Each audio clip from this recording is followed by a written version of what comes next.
when you are. Thank you, Judge Loken, and may it please the court. The Title IX office at the University of Missouri suspended a black male graduate student for 2 years, effectively ending his academic career, because his written expression of romantic feelings for his white female fitness instructor made her uncomfortable. Unlike most of the Title IX disciplinary cases making their way through the federal courts, this case does not involve allegations of sexual assault or even sexual touching. Appellant Jeremy Rowles was disciplined solely based on the things that he wrote and said. This is not to say that speech alone may never be grounds for disciplinary action on college campuses, but this case does not involve any of those narrow categories of expression. Now, wait a minute, counsel. There, as I understand the record, there was physical, if not touching, there was physical presence that was part of the discomfort created, and that Mr. Rowles knew that and admitted and understood it. Yes, Your Honor. Mr. Rowles went to the classes that AB taught at the Student Rec Center. There were instances in which they high-fived each other, but I believe those are the only instances of touching involved. And then the only other presence was an attempt to give her a letter after class on one occasion. Before I turn to the specific points on appeal, I do want to identify 4 facts that are not in dispute in any way. First, Jeremy Rowles was not AB's employer or teacher or otherwise in a position of authority over her. She was the instructor of a fitness class that he took at the Student Rec Center. Second, Jeremy never touched AB inappropriately, sexually or otherwise. He never threatened to touch her or insinuated that he would do so without her consent. 3, at no time did AB ever allege that she was afraid or threatened by Jeremy Rowles or intimidated by him. Her allegation was that his expression of romantic interest made her uncomfortable. And 4, the university imposed much more lenient discipline on 2 white students found responsible for violating the same rules as Jeremy Rowles. One of those students received no suspension at all. The other was suspended for only 6 months. And that student was also found responsible for non-consensual sexual intercourse. Did you say it's undisputed they were similarly situated? It's undisputed that they were disciplined for the same rules violations. We don't know the similarly situated facts because the district court denied us our discovery on that issue, which I'll talk about in a little bit. But it is undisputed that the white students received far less discipline as opposed to Jeremy, who received 2 years. There are a lot of issues in this case, and so I think unless the court has specific questions, I'm going to address the discrimination claims first and then turn to the constitutional claims. So the first issue is the district court's dismissal of the Title IX claim. Under existing precedent, there are 2 ways a student may claim a violation of Title IX in these circumstances. One is the erroneous outcome, which shows the plaintiff must show particular circumstances suggesting that gender was a motivating factor. And second, the select... Counsel, is that your pigeonholing, or has the U.S. Supreme Court said this is an adequate bifurcation of Title IX? The Supreme Court has not said that, but it has also not said Neither has our court. Neither has our court, right? I mean, that's perfectly appropriate for attorney to do that, but it's not precedent. That's correct, Your Honor. Those are cases from the 3rd and the 6th Circuit. What this court has held recently, earlier this month in Doe versus the University of Arkansas at Fayetteville, was that a male student adequately stated a claim under Title IX when the Title IX office found that he was not responsible for sexual assault because there was no evidence that the complaining witness had been incapacitated. And then the district court, when that man sued, the district court dismissed his claim.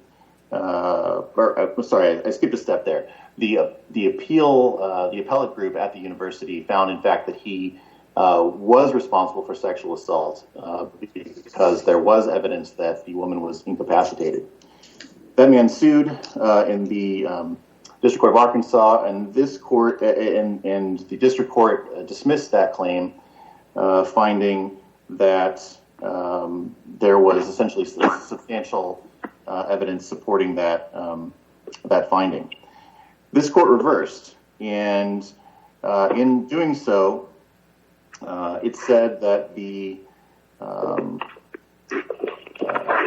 hearing panel's outcome was against the substantial weight of the evidence, and also that the sanctions were contrary to the ordinary disposition of such cases, and finally that the university was under pressure to find men responsible for sexual assault. That case, like this case, the procedural posture was a motion to dismiss.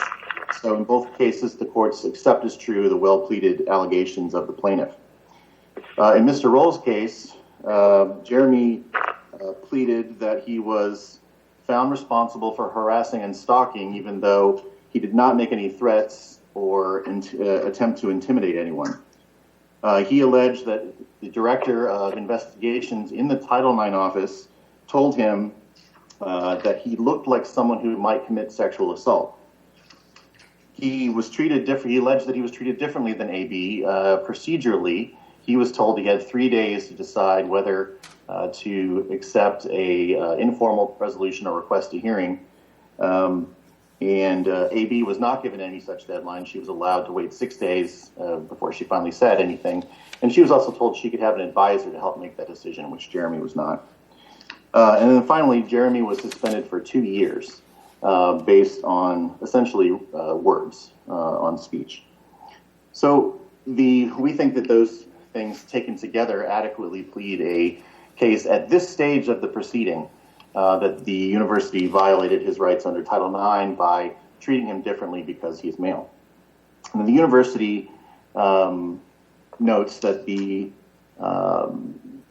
university argues that the court was right to dismiss this claim because there's no allegation that the curators themselves had actual notice or were deliberately indifferent. Relying on the Gebster decision by the U.S. Supreme Court, they contend that Title IX requires actual notice and an opportunity to cure. That is true, but the Supreme Court in Gebster did not say that the curators have to have that kind of notice. Rather, it's the person that has been delegated that responsibility to investigate Title IX claims and to remedy the situation. That's the case here. This was the Title IX office that behaved this way. And so I don't think Gebster is applicable in that same sense. Counsel, on the Rule 12b-6 ruling, can you what paragraphs of the complaint in your view create a plausible allegation that bias was a motivating factor? Certainly, Your Honor. I can tell you just one moment, I will find it.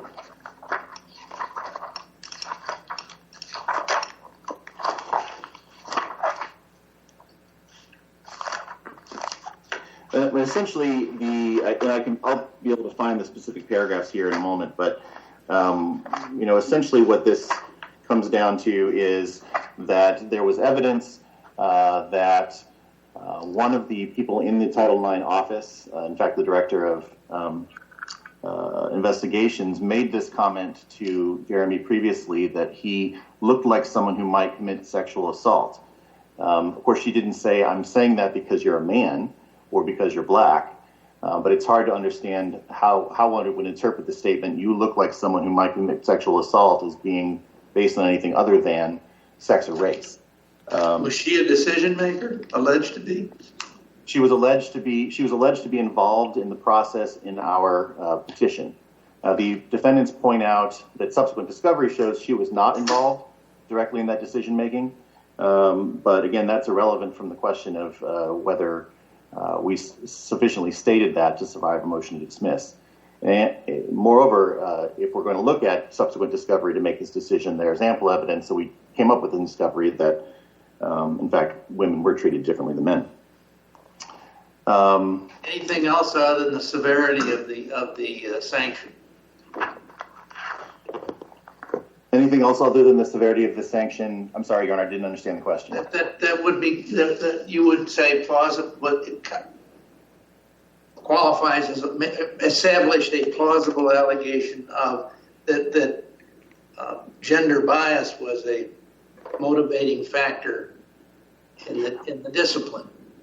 Well, looking at the Doe case, one of the other things that this court said in the Doe case was that No, I still want to know that. I'm still worried about the complaint. It just doesn't seem to me from your brief that there's anything in the complaint that basically the severity and a comment that looks like one of those comments in the workplace in Title VII cases that doesn't amount to anything. Well, again, this is at the pleading stage, Your Honor. We Title IX cases are something of a black box. The only people that have any idea what actually happens and what allegations are made and what findings are made are the universities. Students don't have access to that information other than their own case. But these are hard claims to prove. I mean, this is not nearly as easy under Title IX as I understand it than Title VII. That's true. It is more difficult to prove a case. So that means under Iqbal and Twombly, you've got a higher bar to clear, and you're pleading. That's true, Your Honor. There is a higher bar. How did this complaint clear it? Other than was it Miss Gallamore's random comment? There's Miss Gallamore's statement. There was the different way that AB, the complaining witness, was treated from Mr. Rowles. Procedurally, she was not given any time limit to choose whether to demand a hearing. He was given only 3 days. She was told that she could have an advisor make that decision. He was not told that. He did not have an advisor make that decision. Counsel was not involved until after the decision was made in his case. And then, the third issue is the suspension, the length of the suspension. Now, those are all on the. I haven't read the complaint. I'm just trying to get your help for when I do read the complaint. What paragraphs do I look for as establishing? And I can find that for you, Your Honor, in a few moments. I don't have the complaint numbers right here, but I do have the record, and I'll find out what those are for you.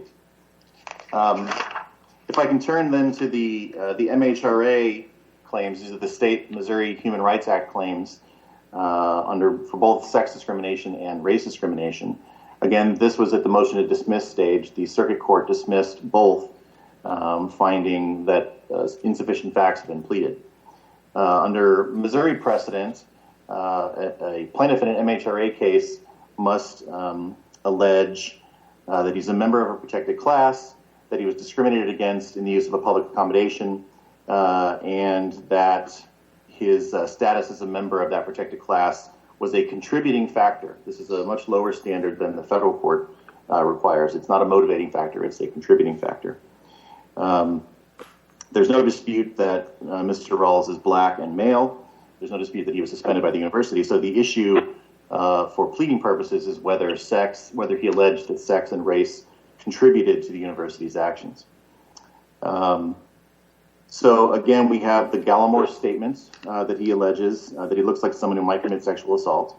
The fact that he had been exonerated previously by another student complained about him, another white student complained about him, and he'd been exonerated at that time. Nonetheless, the decision maker in this case wrote that he failed to learn from his previous warning regarding conduct with an undergraduate female. The appellate decision maker in this case also wrote she found a discrete common thread with his relationship towards undergraduate females. Finally, we alleged a number of more global facts that the University of Missouri has a history of racial discrimination and unfair treatment towards African Americans, that minority students are punished more substantially in Title IX cases across the country, that the differential treatment is even more pronounced in cases with ill-defined rules. And we quoted a law professor from the University of Missouri who wrote, "It would be a miracle if the university disciplinary procedures did not produce outcomes excessively punish Black students." So, all these things taken together, again, we think that we satisfied the pleading burden to show that the MHRA claims were successful. I see I only have about 4.5 minutes left. I'd like to reserve my time for rebuttal. Very good. Thank you. Mr. Smith? May it please the court. My name is Antoine Smith. I'm here on behalf of defendant appellees, including the university and the individual defendants. I think the issue in this case is that there's been a failure at multiple stages for the plaintiff to really plead sufficient facts for the causes of action to go forward.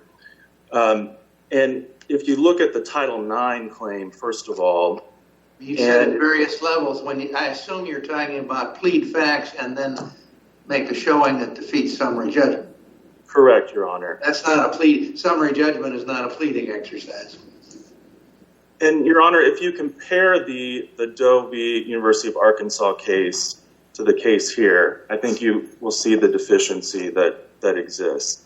In the Arkansas case, there were a plethora of facts that were pled in the complaint that just don't exist in the same sort of sufficiency in our case. And so in the Arkansas case, for example, Doe alleged that while the disciplinary proceedings were going on, the university faced investigations regarding its past handling of sexual harassment and sexual assault allegations by female students against male students. Doe asserted that there were media outlets and student organizations that were interested in this and were publicizing these issues, so putting pressure on the university. There was an Office for Civil Rights investigation with the U.S. Department of Education that was going on, and the Arkansas legislature had also begun an investigation into claims that the university was failing to properly investigate and adjudicate claims of sexual assault by females against males. So in that case, there's a whole set of allegations that arguably get that case, and as this court determined, get that case past the motion to dismiss stage. That just does not exist in our case. So what's the Arkansas? I can't figure out. I don't see a Doe case from the 8th Circuit. What case? The case that came down September 4th of this year, and Judges Erickson and Shepard were both on the panel. And this is the case that plaintiff's counsel was talking about earlier. So again, in our case, there is not that sufficiency of allegations. Plaintiff's counsel keeps mentioning the statement made by Ms. Gallimore that plaintiff looked like someone who might commit a sexual assault or sexual harassment. And I think, Judge Loken, you're right in characterizing that as a random comment or a stray remark in the workplace. But that statement, when you do have an opportunity to read the complaint, a plaintiff is attempting to hang a lot of the case when it comes to the sex discrimination and race discrimination on that statement. And it's really the only statement made by any university official that arguably relates to this case and possibly shows bias. But even if that statement was made, it's a stray remark, and there's nothing on the face of it that indicates that it's targeted or it evidences bias of discrimination related to gender or race. There's no terms that refer to male, female, black, white. Those just don't exist. So when you combine with it that the lack of any other allegations, the district court was right in dismissing the Title IX case as well as the MHRA claims simply for a lack of sufficient pleading. I also wanted to address the motion to compel that was in this case. Plaintiff's counsel propounded discovery requests upon the university, an interrogatory that asked the university to identify each complaint of sexual harassment or stalking based on sex that was filed with the university's Title IX office during a 5-year period, and asked for the date of the complaint, the provision of the university regulation, the race and sex of the complaining party, the race and sex of the party accused, the name of the primary investigator, and then whether the violation was substantiated and if there were any sanctions. The university objected on a number of those bases, but did provide to plaintiff summary information on 60 cases that fell into that category. And the information that was provided included the date of the complaint, the race and sex of the accused, not the race and sex of the complainant. The university stood on those objections. The nature of the violation, and then what, if any, sanction was there. In a RFP, the plaintiff then asked for documents relating to all 60 of those complaints, including investigation reports, the findings, all documents related to that. The university objected on the basis of undue burden because of the time it would take to go through each of those complaints and to send out FERPA notices to any witnesses, to the complainants, to any student that's named in those files. And then also made the argument that there has to be a weighing of the needs of this case in terms of the potential violation of privacy and confidentiality that is really crucial in these sorts of investigations. And when you look at what plaintiff was attempting to get from this discovery information, plaintiff was attempting to find information that would support allegations that there was disparate treatment of African-American male students versus white male students. The summary information that was provided did provide the race of the accused. And so there was no need to go into these confidential files and the sensitivity that's there for the plaintiff to get what he needed to try to make his case. And that's what the trial court said in ultimately denying the motion to compel. One thing that I think is important in that motion to compel, which included a telephone conference, a briefing that was ordered by the trial judge, in the district court's order, the court said that the proper, similarly situated comparator for this case was a white PhD student or a white graduate student. So Mr. Rowles, the plaintiff in this case, at the time was a 40-year-old PhD student in cultural anthropology. So the court determined that the proper comparator was other white PhD students. But plaintiff made no discovery requests asking for the student status of the accused in these 60 cases, whether they were undergraduates or graduate students. I think you'll see in the briefing also from plaintiff that that plaintiff does not challenge that finding that the trial court made about what was the similarly situated comparator. And additionally, to the extent that plaintiff was trying to elicit information that would support disparate treatment, that really required a statistical analysis. And in the plaintiff's complaint, he does talk about statistics of disparate treatment across the country. And but there's never any discussion of those statistics for the University of Missouri, and plaintiff never named an expert. What case says you need a statistical survey? You certainly don't in a Title VII case. Well, Judge, I think in this case, it reflects really I asked you what case supports your statement. I don't have. If we don't have one, we'll move on.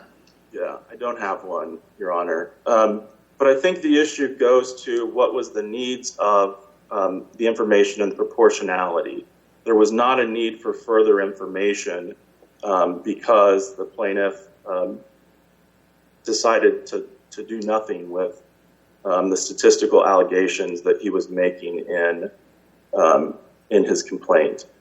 A plaintiff has said in his briefing that he asked the court the court should have allowed him to have the files, the investigative reports, and other documents relating to the two white male students who were accused of sexual harassment and stalking on the basis of sex. But that request was never made to the trial court. It was not in the discovery that was propounded to the defendants, and it was not a request that was made in the motion to compel. So plaintiff cannot now try to limit the scope of what his discovery request was on appeal.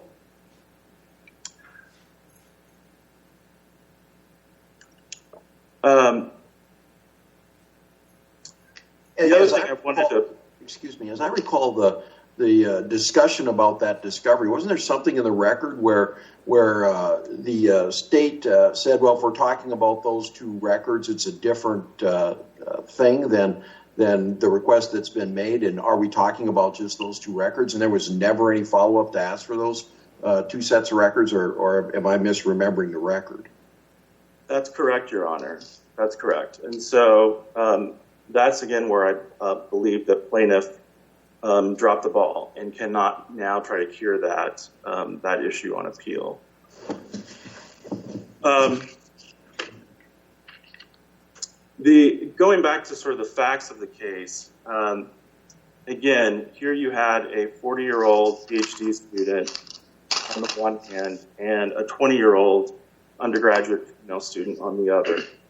Plaintiff's counsel has said that there were not instances of physical touching or physical presence, and that this really is a case about just about words, whether words that were spoken or words that were put in text messages or Facebook messages or words in a 3-page letter that plaintiff handed to the complainant.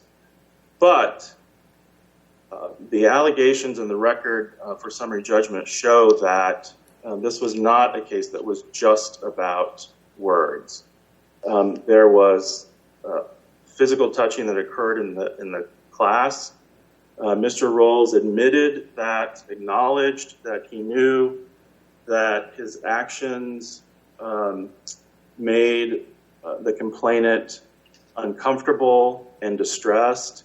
He specifically acknowledged seeing her, quote, run to the restroom in the rec center to avoid being near Mr. Rowles. So all of these show that this isn't just about words, that it's about a physical presence, a physical touching, and that's what ultimately the office sanctioned him for. So the sexual harassment is verbal conduct or physical conduct of a sexual nature that is severe or pervasive and objectively offensive. And so the university's regulations and then the way it is applied in this case primarily target the conduct that took place and not the words, and particularly not the content of the words at issue in this case. That also leads to the question of void for vagueness in this case. Vagueness is really premised on a lack of notice, and Mr. Rowles cannot prove a lack of adequate notice nor prove any arbitrary enforcement. The language that's in the university regulations is comprehensible for ordinary intelligence. It's language that tracks very closely to language that is in both federal law and Missouri law. And then subjectively, again, Mr. Rowles was a 40-year-old PhD student. He also had notice of these types of allegations because he had been through a Title IX process before this one. There had been a formal complaint made and an investigation that took place. And the allegations in that case were that he, while he was alone with one of his undergraduate students when he was a graduate TA, that he made comments suggesting sexual favors in return for grades. And the student felt uncomfortable and also... I thought our case law following the Supreme Court is that you can't challenge as void for vagueness, can't do a facial challenge unless your conduct fell within, if your conduct fell within the obviously prohibited range, reasonably prohibited range of conduct. What more needs to be said on the vagueness issue? Okay, Your Honor, I will move on. No, wait a minute. No, I'm asking, am I not recalling correctly? I thought that's what Graynard and that line of cases was all about. Vagueness is a very disfavored inquiry unless the plaintiff can legitimately show he or she is outside the range of reasonably prohibited conduct. Right, and in this case, the plaintiff cannot demonstrate that. I didn't see that argument in your brief. I wondered if I was extrapolating from non-relevant sources like straight First Amendment retaliation cases. And on the First Amendment retaliation, I think the important issues there, again, are the question of speech versus conduct. In this case, there was an entire course of conduct based over several months of conduct that Mr. Rowles showed towards AB. He attended classes that she taught. He was staring at her, waiting after class for her, standing near her in high fives, made her run and hide in a bathroom. The sanction that he faced was about that conduct and was not retaliation for any First Amendment rights. In those cases, there needs to be also a connection between animus. There must be some retaliatory motive that's a but-for cause for the retaliation. And plaintiff has not pleaded any facts that would support that. Additionally, the individual defendants are entitled to qualified immunity. And there's been no particularized showing that a reasonable official in the Title IX office would understand that the sanction that was being imposed violates a constitutional right, again, because speech is not implicated in this case. It was about verbal and physical conduct. And then when it relates to the Title VI case and the MHRI cases, I again would go back to the issue that there's just simply a lack of facts pleaded and a lack of facts for summary judgment that would support plaintiff's claim. And I thank you for your time, Your Honors. Thank you, counsel. Mr. Hurth for rebuttal. The opposing counsel has opened up for comment on rebuttal. A motion could compel void for vagueness and qualified immunity issues. Yeah, so I think the motion to compel is particularly important here, also with regard to the Title VI case, which is really what the motion to compel was about. Mr. Smith is correct that about what we asked for initially was a number of items about specific cases who had been students that had been charged with conduct similar to Mr. Rowles. The university came up with 60 such cases. We also asked for the files, the complaints, the investigative files, and the findings for those 60 cases. We, through the course of the oral argument or the phone comments we had and then the subsequent briefing, we expressed that we were willing to take only the 30 cases that involve specific these specific two rules violations. That was a give and take about whatever the court thought was proportional. We would be willing to take. Counsel suggested we didn't follow up after the ruling, but the ruling was issued after the close of discovery, so there was no opportunity to follow up. Once we got the ruling on the motion to compel, discovery was over. We couldn't ask anything different at that point. I think the reason that this information is particularly important is when you look at the burden shifting analysis that's done in Title VI cases. This court has said that you follow the same burden shifting you do in a Title VII case under the McDonald v. Green case. Under that burden shifting, the burden is on the plaintiff initially to plead a prima facie case of race discrimination.